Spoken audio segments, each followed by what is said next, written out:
Witajcie drodzy widzowie. Dzisiaj zrobimy eksperyment z jajem, a nawet dwoma. A zatem sprawdźmy, czy da się ugotować jajko na drukarce 3D. A więc tak.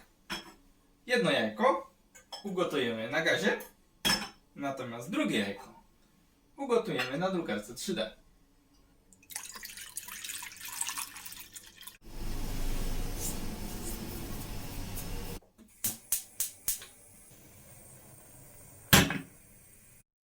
Ok, a więc ustawiamy drukarkę na 99 stopni, aby woda się nie wygotowała.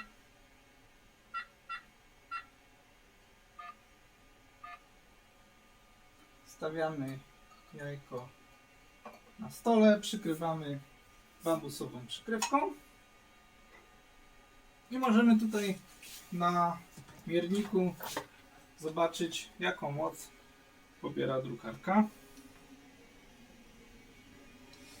Obecnie jest to 450 W. Drukarka się rozgrzewa.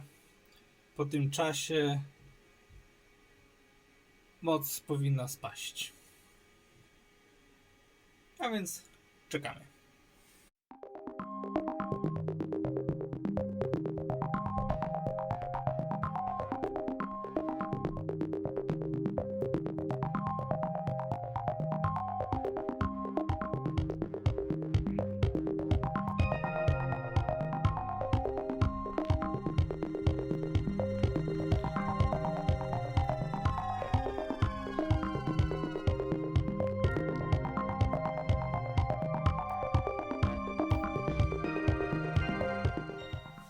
A więc tak, pierwsze jajko gotowane na gazie przez 17 minut.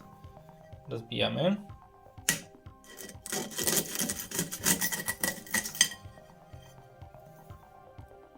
Ok.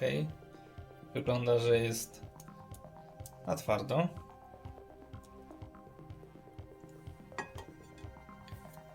Drugie jajko gotowane na drukarce przez godzinę.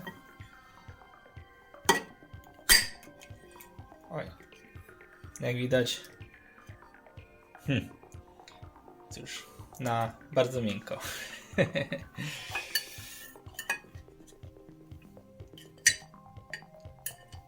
Cóż, no to rzutko się nawet nie ścięło.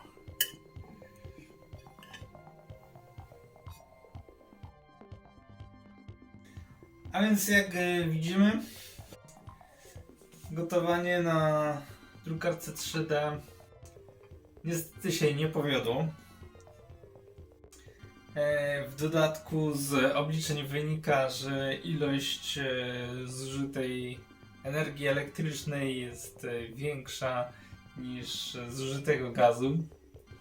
Więc no, niestety nie jest to ani za bardzo możliwe, żeby ugotować jajko na twardo, ani nawet nie jest to ekonomicznie uzasadnione. Tak więc dziękuję za uwagę. A więc dajcie znać w komentarzach, jaki chcielibyście obejrzeć następny eksperyment.